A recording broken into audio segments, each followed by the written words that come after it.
शेखुपुरा में सीसीडी एहलकार के घर से भारी मिकदार में डकैतियों का लूटा गया सामान बरामद, जबकि सीसीडी के मुलाजिम के 2 भाई भी रिकॉर्ड याफ्ता हैं।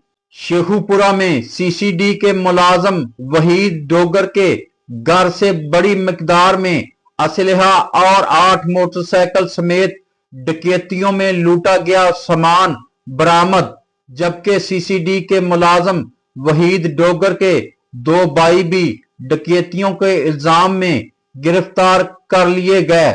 डाकुओं ने चंद रोज कबल एक वकील के घर 1.5 करोड़ रुपए की वारदात की थी। वारदात में लूटा गया सामान भी पुलिस ने बरामद कर लिया है।